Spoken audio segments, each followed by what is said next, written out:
Study Guide to Tsgt October 1st, 2023 79. Section 14C. Preparing to Communicate Required Level of Comprehension for Development and Promotion Chapter 14.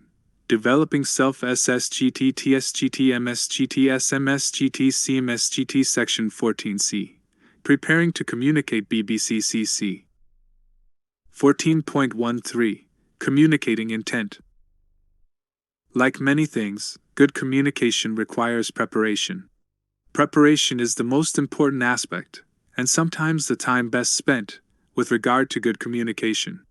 By being prepared, speakers show audiences that they value their time as well as the topic of interest. Being prepared enhances a speaker's confidence as well as their credibility when communicating a message. Confidence will be a great factor in successful delivery of the message, along with additional aspects covered here for establishing strong spoken communication skills. Success as a military leader requires the ability to think critically and creatively. It is also crucial to be able to communicate intentions and decisions to others. The ability to communicate clearly, to write, speak, and actively listen, greatly impacts the capacity to inform, teach, motivate, mentor, and lead others. Communicating intent and ideas so others understand the message and act on it is one of the primary qualities of leadership.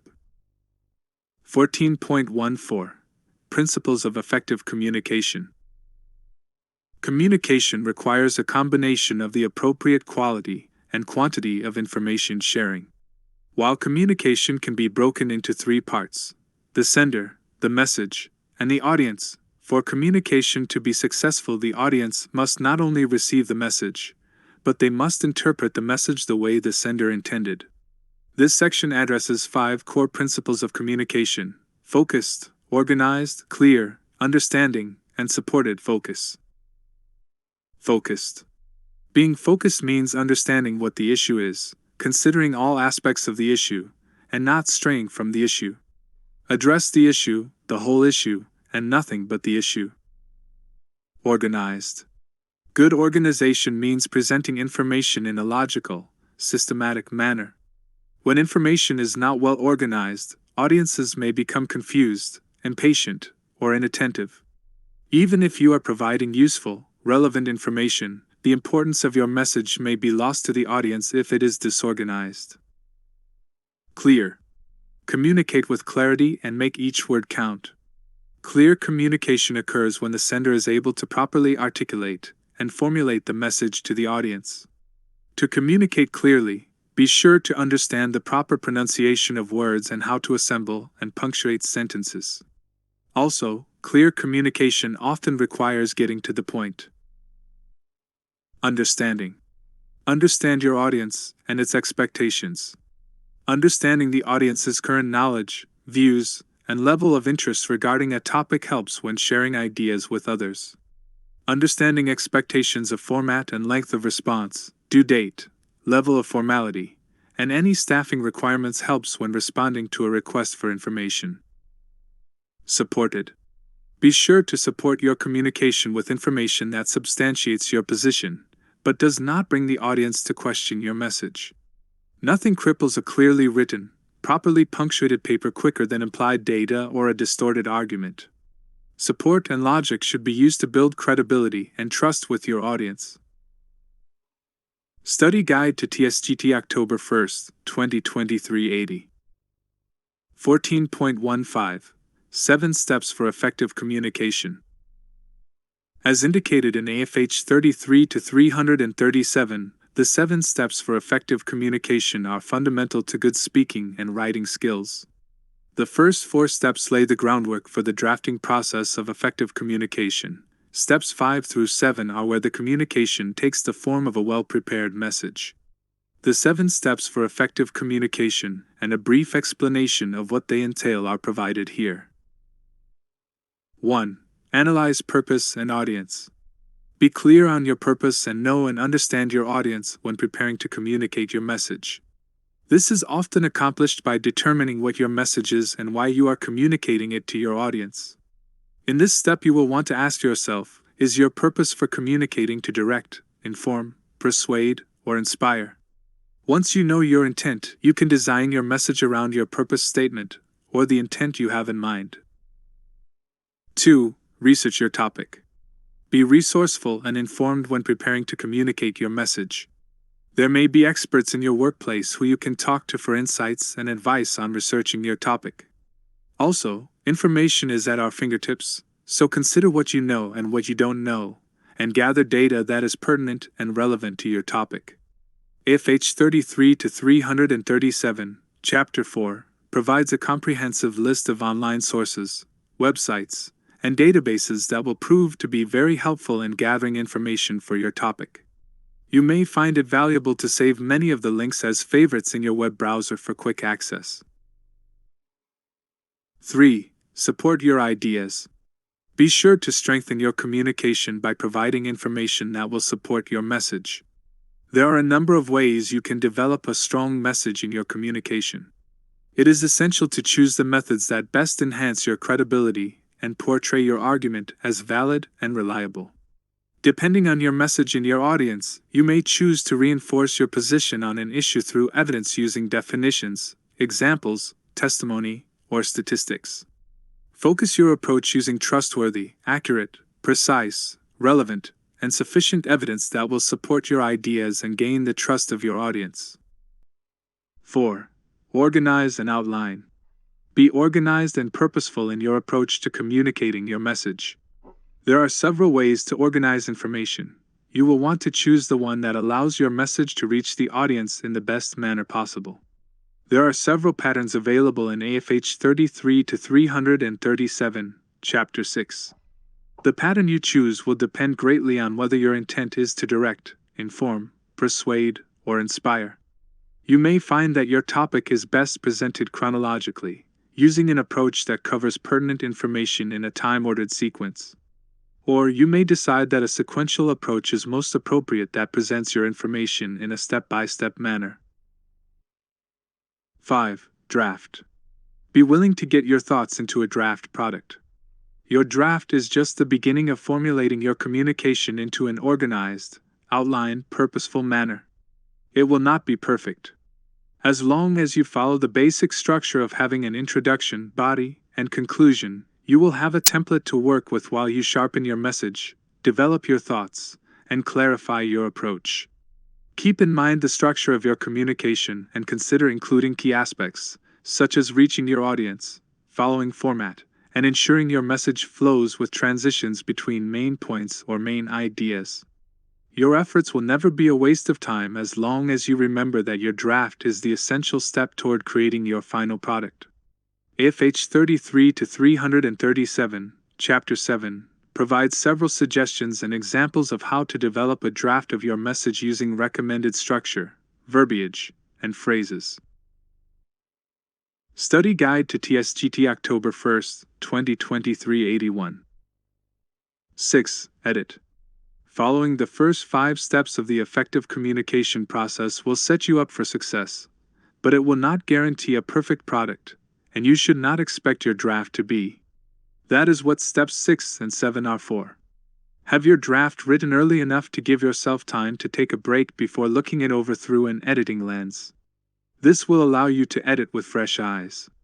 Think about what you would like to accomplish with your work and keep that in mind as you look over your draft. Consider how it may look or sound to the audience as you edit your work. Whether your communication is written or spoken, you may find value in reading your work out loud to catch areas for improvement that wouldn't have been readily identifiable otherwise. As you review, look for 3 main aspects of your draft product. 1. Review for the big picture, main purpose, length, and flow of ideas. 2. Review for paragraph structure, clarity, organization of material, and supporting ideas. Then 3. Review sentences, phrases, words, grammar, and consider how the audience will perceive or receive the message. 7. Fight for feedback and get approval. Be receptive to feedback from others. Now that you've done your best at formulating your message, it's time to seek feedback. Even the best communicators can overlook key aspects of their messages. In this step, Allow your pride in authorship to be set aside and seek pride in others' willingness to review and provide feedback on your work. Communicate upfront with your reviewers what your strengths and weaknesses are and let them know why you selected them to provide feedback to you. To best utilize time, express what areas you most likely need feedback on. This will help reviewers know where to focus their efforts, and it will enable them to be most helpful to you when providing feedback. 14.16. Job interview preparation. Before committing yourself to the effort required of applying and interviewing for a job, you need to understand the experience or skills required for the job and whether or not you possess those experiences or skills. One of the first steps in preparing for a job interview is carefully studying the job advertisement or position description so you understand the particular knowledge, skills, and abilities required. Once you have successfully aligned your knowledge, skills, and abilities to the job, then gather all required information and documentation for the application process. Applying for the job. When applying for special duty, seeking employment, or simply gathering pertinent information to successfully build a resume or application package in the future, there are different employer expectations you will want to be familiar with. In many cases, you may need to submit an application package with various documents, such as recent performance reports, personnel documents, a resume, a job application, a curriculum vitae, a biography, letters of recommendation, a cover letter, and in some cases, college transcripts. Any of these documents submitted for a job application should be tailored to highlight your particular knowledge, skills, and abilities related to the position for which you are applying. Interviewing for the job. Many USAF positions require a job interview. Knowing how to prepare for and conduct yourself during an interview can go a long way toward helping you get selected for a special duty or other career-broadening position in the USAF, not to mention being hired in the civilian sector. Prior to the interview, put yourself in the mindset that everything the interviewer sees or hears from you is part of the interview. The interview begins the moment you pick up the phone or enter the property of the organization.